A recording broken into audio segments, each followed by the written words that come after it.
César Cavalcante entrevista o Dr. Rodrigo Silva e também Tassos. Acompanha este vídeo porque ele é importante para cada um de nós.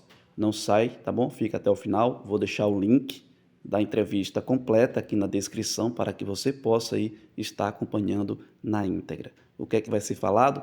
Sobre o anticristo, sobre o fechamento das igrejas. Presta bem atenção, fica até o final e que Deus te abençoe. Tassos, você consegue me falar historicamente quando que isso começa no Brasil, cara? Você acha que tem como a gente falar, faz 20 anos que tá pior, faz 40 anos, não sei. É como eu estava dizendo, a grande investida do progressismo do Brasil se dá, historicamente falando, no regime militar. No regime militar é quando a esquerda vê que vai lançar mão mesmo do comunismo ideológico, né? Nós falamos aqui outra situação sobre comunismo ideológico, que nada tem a ver mais com a economia, tem a ver com a ideologia, quando o ataque passa a ser no âmbito da ideologia, separando as pessoas, e as teologias fazem uso disso.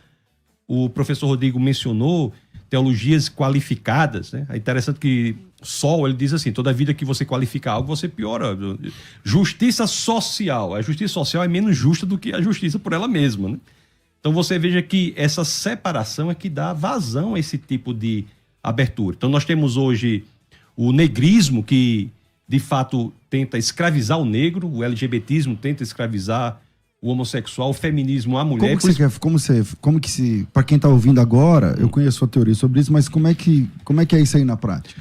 O que acontece basicamente é o seguinte, vou tentar resumir aqui. Durante Marx e Engels criam o comunismo como um sistema de pensamento que tem por intuito dominar a economia. Então é aquilo, né?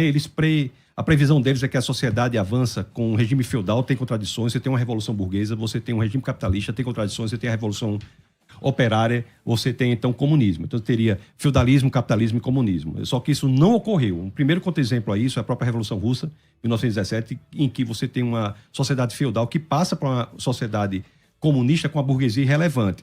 Então, a partir daí, os pensadores pós-marxistas, incluindo o próprio Lenin, que mesmo na Revolução Russa ele tenta dar uma abordagem mais política e menos econômica, passaram a sair do âmbito econômico para ir para o âmbito ideológico. Então, pensadores pós-marxistas, como o Lenin e, notadamente, Antônio Gramsci. Antônio Gramsci é alguém poderosíssimo, porque nas suas cartas do cárcere, que ele escreve, estando inclusive preso sob o regime de Mussolini, ele diz que o ataque tem que ser no elemento ideológico, não mais na economia. Porque a economia... Eu acho que ele é a dobradiça do marxismo até essa versão que é hoje implantada nas escolas, por exemplo, na cultura. Em tudo. Cultura, entretenimento, educação, escola. Então nós temos hoje a separação no âmbito ideológico. Aí que vem o feminismo, para separar a mulher do homem, o negrismo, para separar o negro do branco, o LGBTismo, para criar categorias de índole ideológica para tentar dominá-las.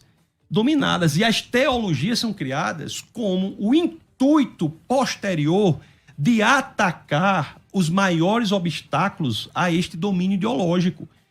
A teologia, essas teologias anticristãs, elas tentam destruir a igreja, que é um obstáculo. Então, como é que essas ideologias querem fazer? Querem dominar, por exemplo, a mulher, dizendo como ela deve falar, pensar e agir. Aí, essa é uma descoberta da Escola de Frankfurt, filosofia do século XX, que diz que o domínio da linguagem representa o domínio do pensamento e, portanto, o domínio da ação. Da forma que você fala, você pensa, da forma que você pensa, você age.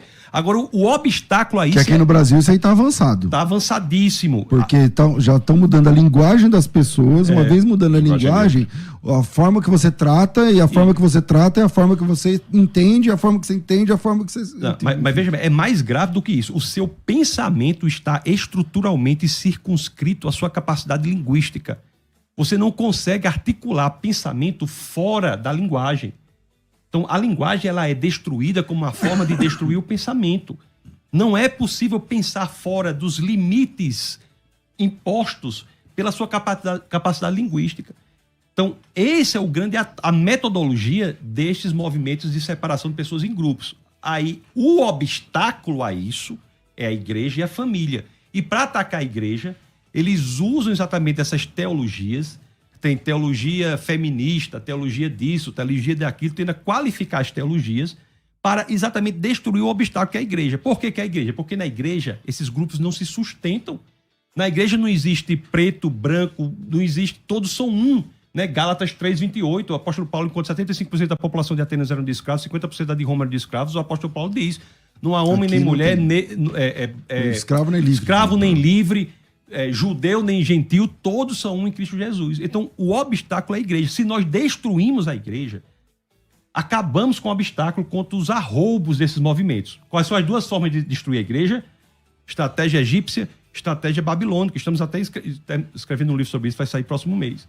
Estratégia egípcia e estratégia babilônica. Em alguns lugares, a estratégia é egípcia. E o avanço do Estado comunista vai fechar as igrejas. A Nicarágua entrou agora entre os 50 países mais perseguidores. Agora, antes disso, na realidade em que estamos, é a estratégia babilônica. É infiltrar para destruir de dentro para fora, colocando o câncer. Essas teologias são cânceres dentro da igreja. Pastor Rodrigo, o senhor fez USP, né? E o USP tem também toda essa... dá para perceber também todo esse poder do lado de dentro, lá da educação. O senhor entende que a educação como um todo tem uma programação interna para atacar a fé cristã? Ou isso é coisa da cabeça do crente? Como que a gente se posiciona? É difícil falar assim, até que ponto o sujeito está sendo tensional ou ousado. Porque a gente não está dentro da cabeça da pessoa e corremos o risco de julgar de maneira errada. Então eu prefiro responder essa pergunta dentro do âmbito espiritual. No âmbito espiritual, eu posso responder assertivamente que há uma propaganda, uma agenda de Satanás para destruir a igreja.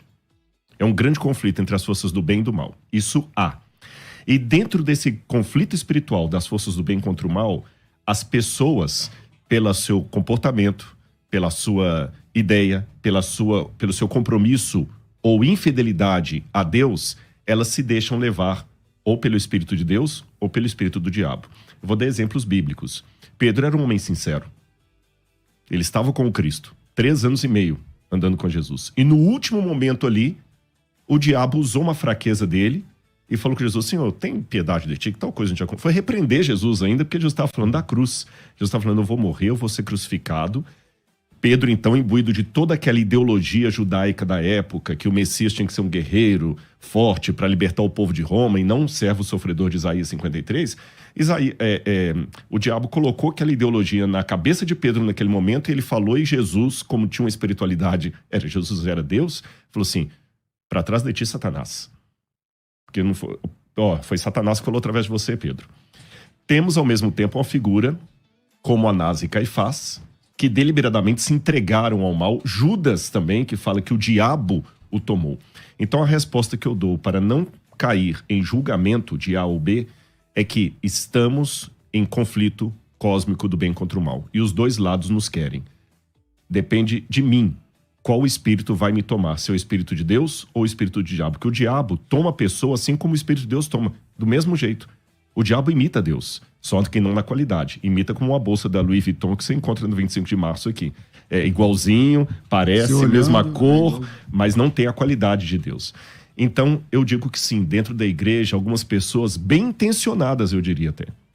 Eu vou até arriscar, talvez bem intencionadas. Eu não sei se eu poderia, não discordando de você, Tasso, mas eu não sei se eu poderia ser tão taxado, falar assim, tem uma agenda, esses pastores foram colocados pelo gramitismo.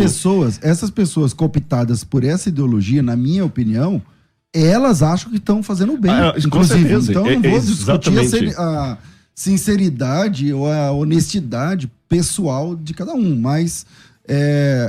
que estão a serviço do mal, sim. É por isso que eu analiso do ponto de vista espiritual. Não consigo enxergar esse quadro sociológico sem ver um conflito entre o bem e o mal por detrás de tudo isso aí. Tassos. Concordo, mas eu acrescento o seguinte: para que a pessoa se envolva na agenda do mal, ela não precisa ter o conhecimento intelectual do que está por trás de tudo isso. Então, você quer um professor, por exemplo, quer se envolver na agenda do mal, basta seguir Paulo Freire. É simples. Ele segue Paulo Freire de maneira ele está bem intencionado, mas segue alguém que está transformando alunos, para que alunos deixem de ser estudantes e passem a ser militantes de um programa que é contra a igreja. Então, Paulo Freire, John Dewey influenciaram fortemente a Unesco. que influencia a destruição da educação no Ocidente. Então, é muito importante que nós saibamos disso. Nós não temos intelectuais em todos os lugares sendo utilizados. O que nós temos são idiotas úteis sendo utilizados por uma elite intelectual que promove essa ação destrutiva da educação, da pessoa, do ser humano, afasta a pessoa de Jesus Cristo por meio da destruição. As teologias progressistas, por exemplo, e humanistas são braços desse movimento para destruir a igreja como um obstáculo. Dito isso, eu só queria dizer que eu concordo plenamente com a visão de que é espiritual. Eu estava agora na Califórnia, estava lá ensinando lá no Reasons to Believe, e lá em Los Angeles estava passando lá uma passeata pró-Palestina com vários cartazes pró-Hamas. Não, você me falou, no dia mandou foto, foi isso? Foi, mandei. Foi. Eu fui nessa passeata para ver, né? Hamas é o mal, deve ser destruído, combatido, em hebraico, inclusive, né? Diz que é uma sigla lá, mas na realidade em hebraico é o mal não só contra o outro homem, mas contra o próprio Deus. É a violência contra a derramamento de sangue. Então, veja bem, eu estava lá na passeata quando eu vi uma porcentagem impressionante das pessoas que estavam ali eram pessoas do movimento político LGBTista. Pessoas que seriam torturadas, brutalmente assassinadas por aquilo que estavam defendendo. Então, mas não tem sentido, né? Porque, por exemplo, a Como pessoa é que que é do LGBT defendeu o Hamas.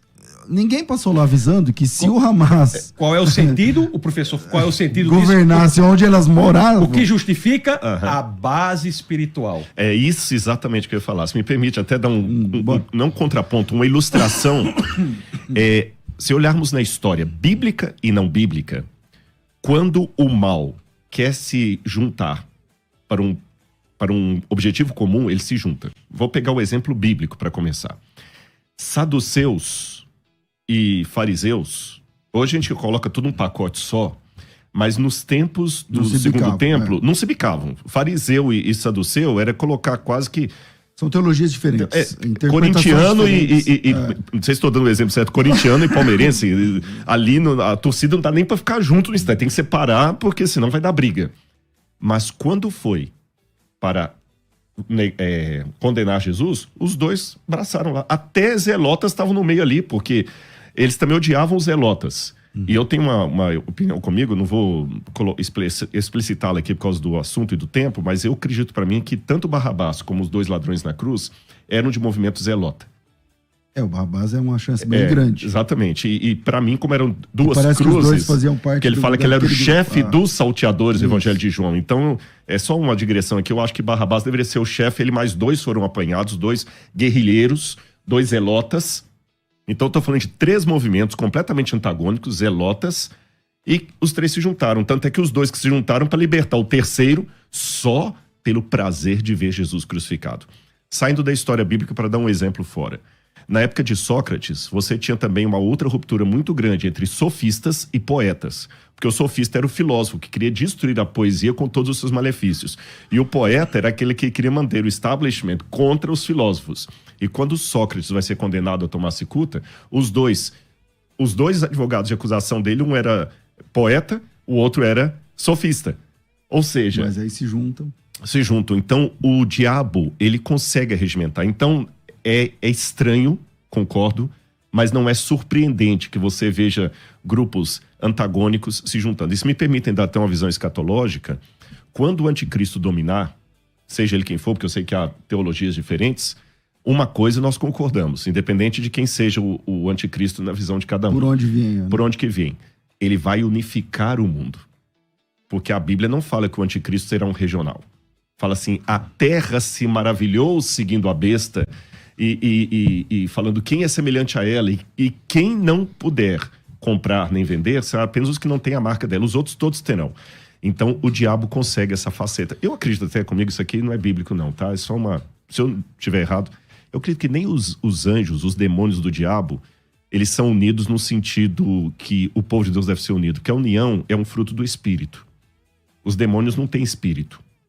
Então, como é que os demônios se articulam? Eu não acredito que eles são unidos como nós somos unidos em Cristo. Eu acho que eles se odeiam, mas se unem apenas no propósito como esses exemplos bíblicos que demos.